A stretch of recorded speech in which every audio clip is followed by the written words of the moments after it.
Just as the sail of a ship propels it forward, so does books for the human being. Here at the book sale, we are going to take a voyage into literature through book reviews, author interviews, genre dives, and so much more. Thank you for joining me on this journey of reading and literature. My name is Dara, and I am the host of this podcast. Let's get into this week's episode.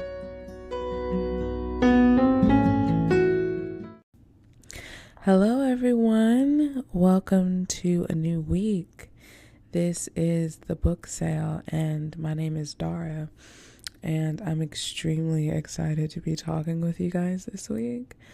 We have some goodies to discuss, as you have seen by the title. So let's just jump headfirst into what I am reading, shall we? So I am still working my way through Fool's Gold. Fool's Gold, Color Me Consumed is the 6th book in Melody Carlson's True Colors series. And this is a series that came out in the early 2000s.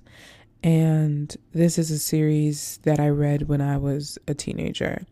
And I have taken on the challenge of going through different series that I've read as a teenager and reading them as an adult and giving an adult perspective to these books geared towards teens.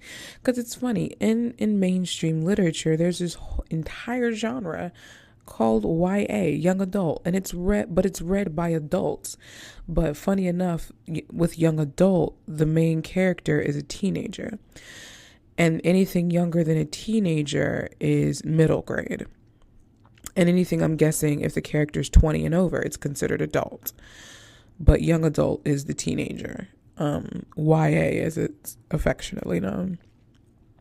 But yeah, so I am I am going through this first series because this series definitely had a profound effect on my life as a reader, as a girl in general. And so I'm excited. I've never gone through the entire series. She came out with one every month. Like, she came out with 6 in 2004 and then 6 in 2005. So I am very excited to be reading these books. Some are a reread, and others are for the first time. And this one, Fool's Gold, is a first time read for me. And it holds a special place in my heart because of the subject matter. The subject matter is something that I've struggled with I used to struggle with it heavily when I was a teenager and when I was in college. And that is the topic of materialism. I should say this too. Each book with the color and the subtitle is pertaining to a specific topic. So Fool's Gold, Color Me Consumed, that's dealing with materialism. The one I read prior to that, book 5, is Burnt Orange, Color Me Wasted. And that was dealing with drinking.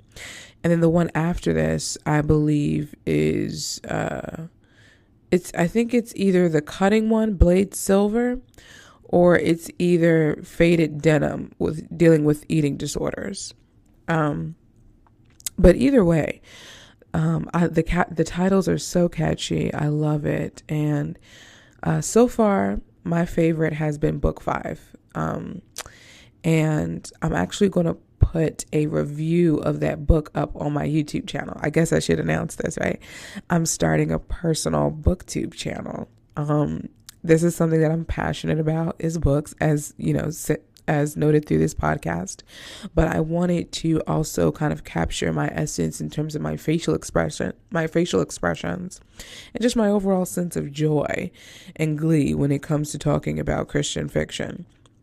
And so, my booktube channel that's going to consist of some reviews that you will not find on here, as well as hauls and reading lists. So that's where that type of content will live as it pertains to my love of literature.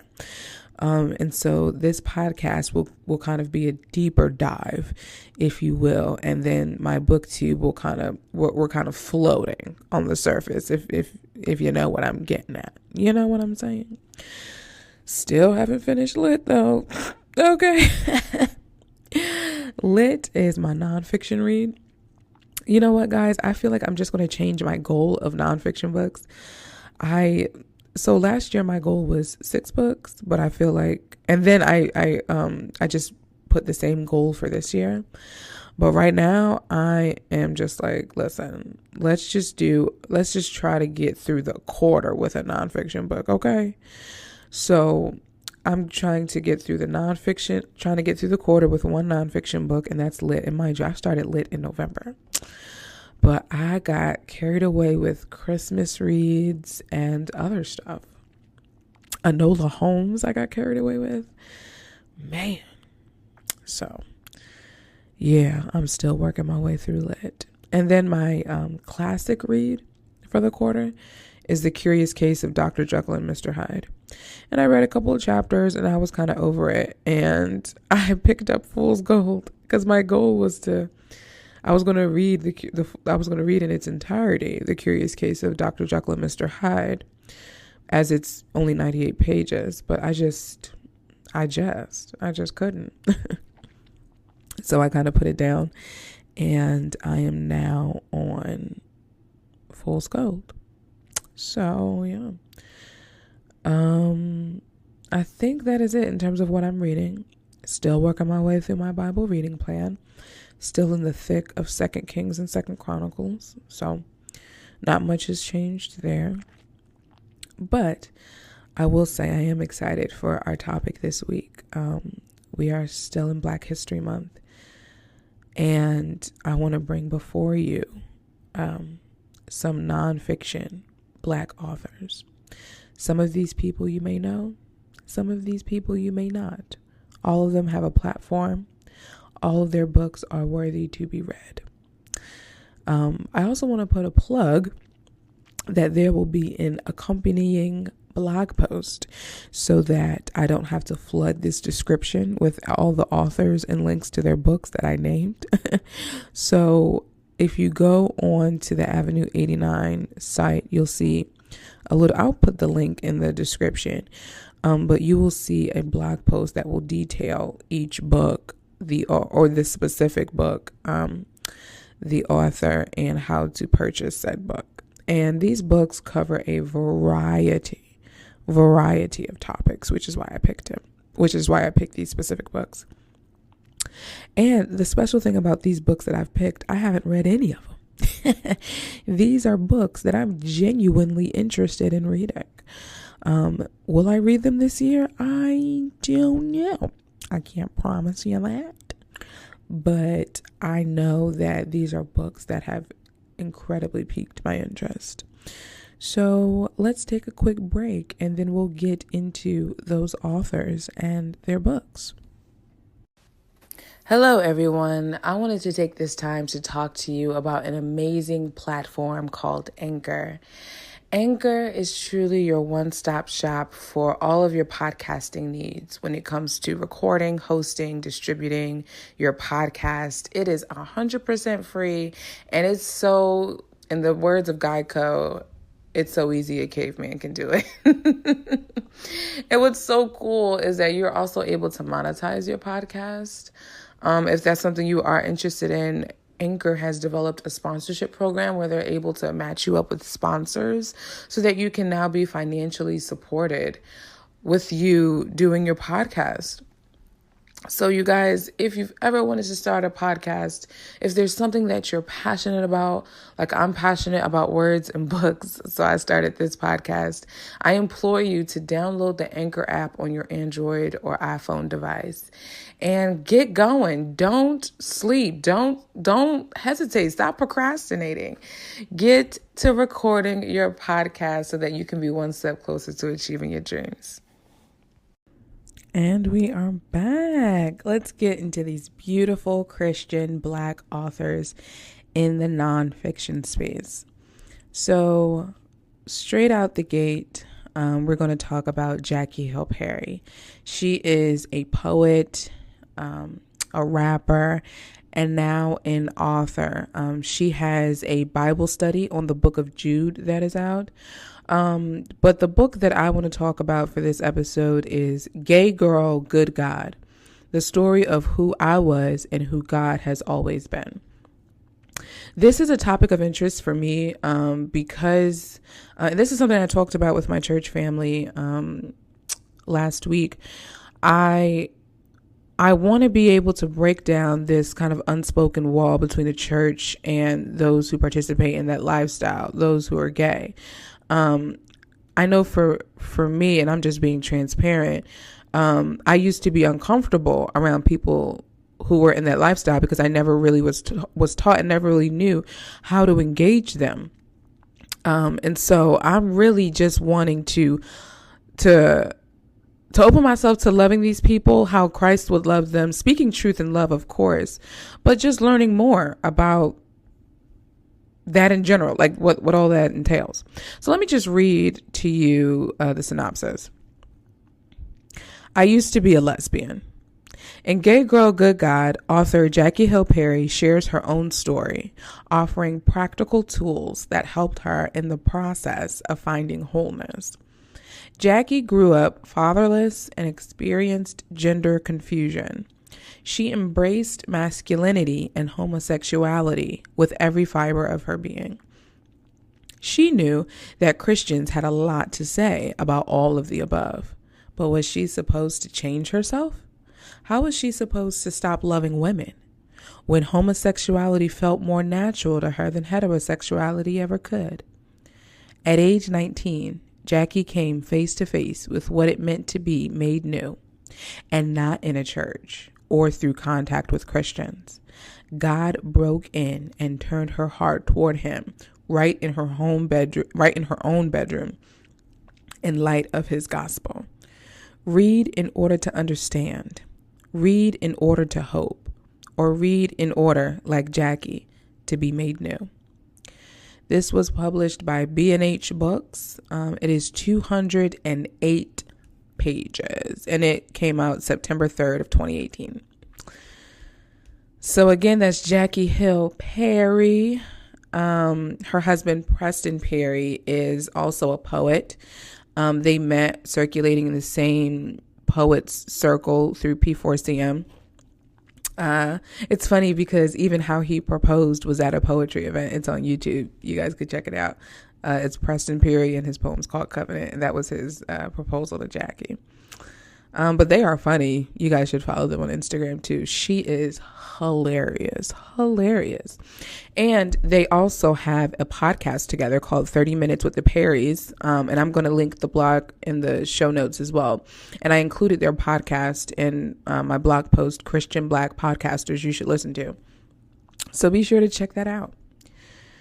Next is a titan in the faith. And his name is Tony Evans. He's the pastor of Oak Cliff Bible Fellowship in Texas. And y'all, he has broken barriers as, from what I understand, he is the first African American man to publish a translation, a Bible. It is the Tony Evans Study Bible. And this specific translation is CSB, which is the Christian Standard Bible. And what is so unique about this Bible is that there are over 150 videos via a QR code. So what you do is you take your phone, and at the introduction of each book, there's a QR code that when you open the camera on your phone and you put that QR code in it, it will automatically take you to a video of him giving an introduction to the book. I'm like, what a cool way to infuse technology into it. I think that is so dope. Let me see if there's anything in the synopsis. So there's study notes crafted from his own sermons and writings. And like I said, there's over 150 videos of sermons, devotionals, and teachings from him accessible via the QR codes. 40 inspirational articles, 50 kingdom living lessons. And let me pause here. Tony Evans, he has a series of books called the kingdom, the kingdom person. So it breaks down to the kingdom man, the kingdom woman, the kingdom family, and so on and so forth. There are 140 hope words. There's also a special back matter section with key definitions, theological and doctrinal charts, and other study helps. There's a page edge cross-reference system. It comes in an elegant 2-color design, a 2-column format. It has black letter text, topical subject headings, a Bible reading plan, a presentation page, and special introductory front matter, a concordance, and full color maps. So this is, my goodness. And it says here, he's been faithfully proclaiming the gospel for over 50 years, y'all. So this is a Bible I definitely want to have in my arsenal to support him in his ministry. And it was published by Holman Bible Publishers. And it's 2,000 pages because it's the Bible. This came out November 1st, 2019. So next we have a guy who, this guy, he's so unique and I really do appreciate him. His name is Sho Baraka. He is a rapper. At least that's how I was introduced to him. He was formerly signed to Reach Records. And then he kind of went independent and then he signed to Humble Beast. I don't know if he's still on the Humble Beast label or not. But he is releasing a book later this year, actually in May 18th to be exact. And it is titled, He Saw That It Was Good, Reimagining Your Creative Life to Repair a Broken World. Now, anything dealing with creativity, I'm all in. I'm jumping head first, feet first into there.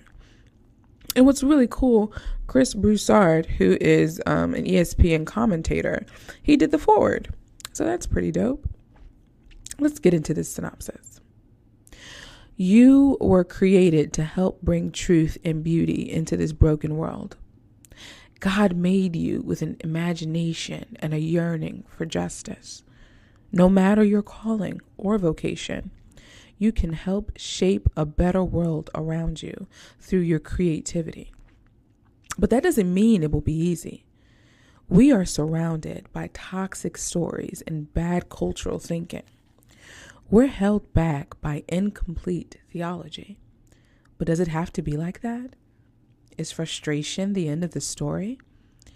In face of confusion and injustice, we can lose sight of our true narrative.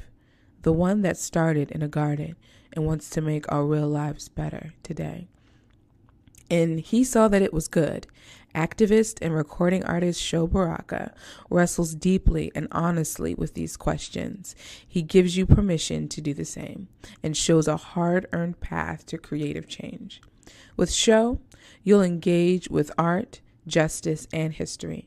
You'll learn from the powerful principles of historic movements, explore why it's important to cultivate your creative calling, no matter what you do, and discover a fresh look at how the gospel can transform how you see God, your neighbor, your work, and your world. You'll return to your biggest and truest story. Your life and your world need never be the same.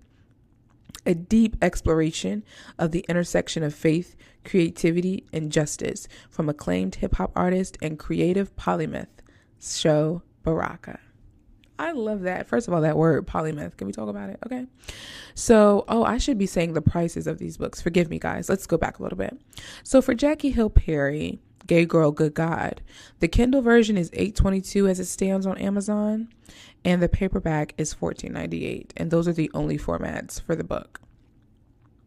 For Tony Evans' Bible, you're able to get a Kindle edition for $16.19, and the hardcover edition is $35.51 as it stands on Amazon.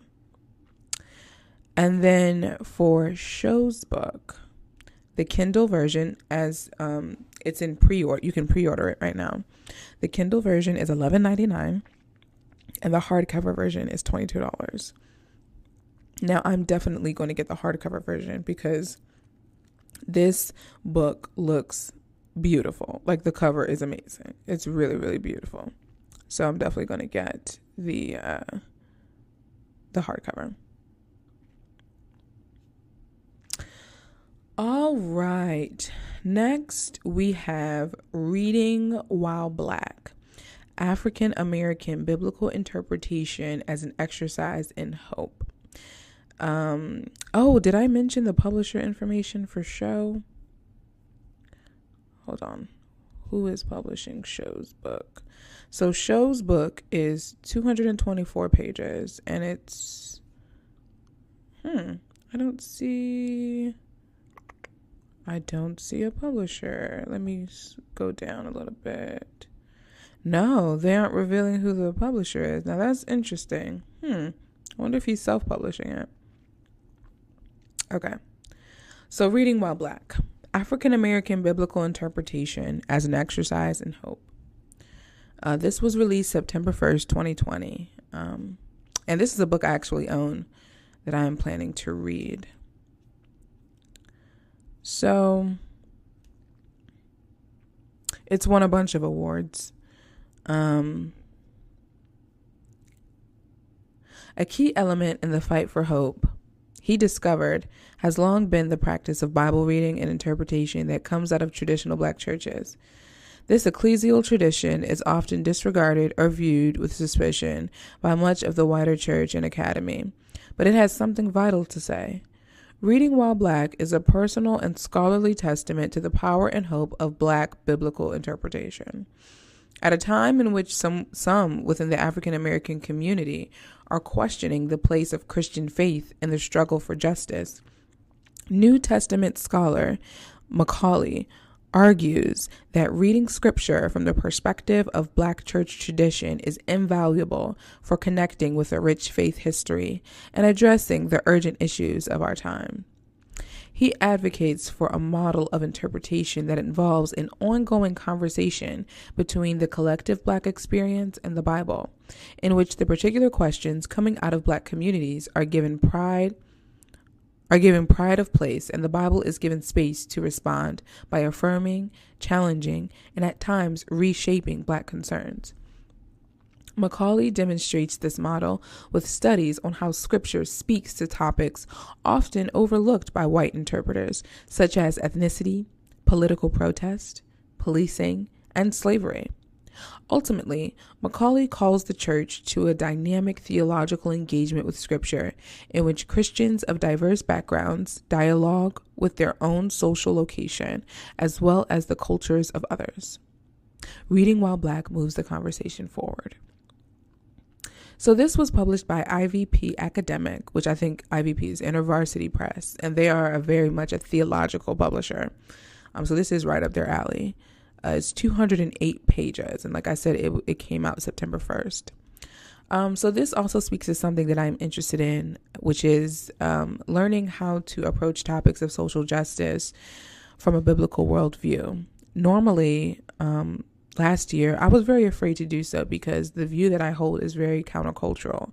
And by countercultural, I mean many African Americans may not agree with how I view social justice and different things like that. But I still want it to be less of my opinion and more of, and I really want to extrapolate what the Bible has to say about social justice. So before I give any firm opinions on it, I really just want to do my due diligence in studying out and reading what the Bible has to say on the matter. I mean, I know some things just from reading the Bible on my own and witnessing different accounts in Scripture concerning Jews and Gentiles, Samaritans and Jews, and different things like that. But I definitely want to go deep, do a deeper dive on that subject. So next, we actually have the daughter of Tony Evans. Her name is Priscilla Shirer. And this book is something that's been on my list for a long while, and I've been totally dragging my feet and getting it, to be completely honest. So this book is called Fervent, A Woman's Battle Plan to Serious, Specific, and Strategic Prayer. So I will say this is a woman-focused book, y'all. So I'm sorry to all the men out there that I just ostracized with this pick. So let me read the synopsis for you. You have an enemy, and he's dead set on destroying all you hold dear and keeping you from experiencing abundant life in Christ. What's more, his approach to disrupting your life and discrediting your faith isn't general or generic, not a one-size-fits-all. It's specific, personalized, targeted. So this book is your chance to strike back with prayer, with a weapon that really works. Each chapter will guide you in crafting prayer strategies that hit the enemy where it hurts, letting him know you're on to him and that you won't back down. Because with every new strategy you build, you're turning the fiercest battles of life into precise strikes against him and his handiwork, each one infused with the power of God's Spirit. New York Times bestselling author Priscilla Shirer, widely known for her international speaking, teaching, writing ministries, and even bringing her new role from the 2015 film War Room into the real lives of today's women. She's addressing the topics that affect them most, renewing their passion, refocusing their identity, negotiating family strife, and much more. So, Fervent is a hands-on, knees down, don't give up action guide to practical, purposeful praying. This is really cool. A little bit of publisher information. This is also published by B&H Books.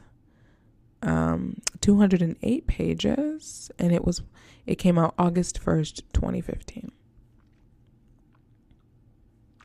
And last but definitely not least is my cousin in my head, Sarah Jakes Roberts. Sarah Jakes Roberts, a little bit about her, y'all. She is the daughter of T.D. Jakes and the wife of Trey Roberts, who's pastor of One Church LA, which is now a part of the Potter's House network of churches. So there's the Potter's House Denver that they are also over as well. So they go back and forth between Denver and LA, which I think is mad cool. Snow and sun, hello. But more so, Sarah Jakes Roberts has this brand, this company, and it's a thriving company. Do you hear me? Called Woman Evolve.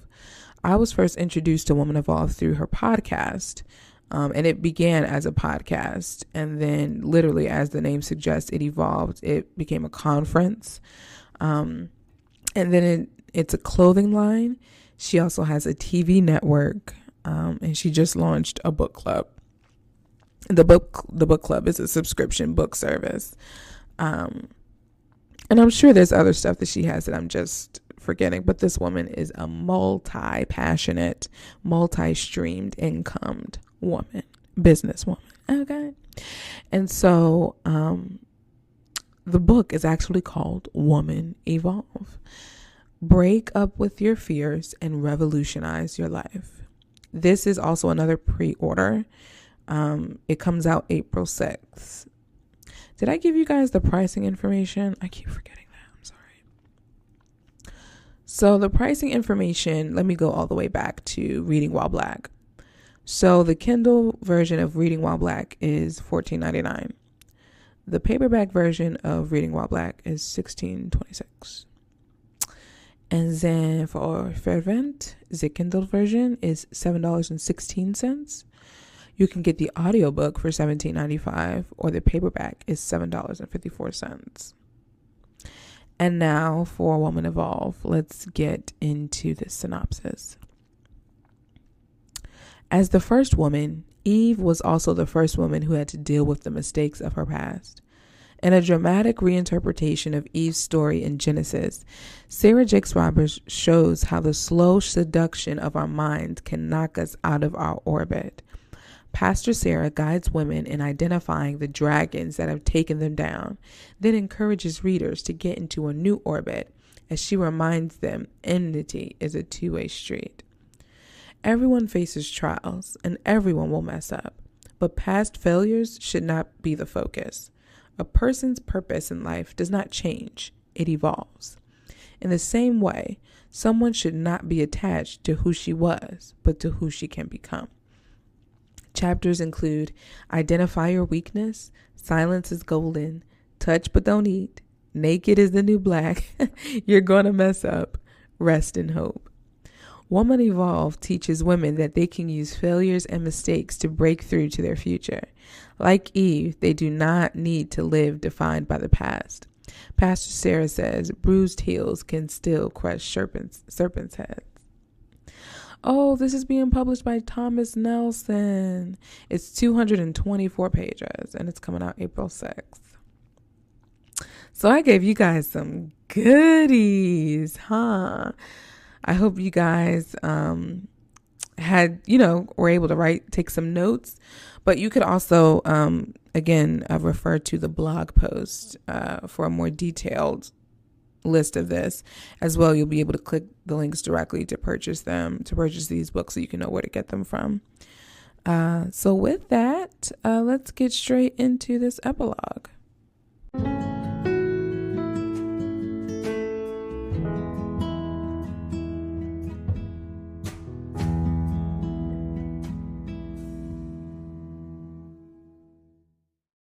This is the epilogue, our closing segment here at the book sale.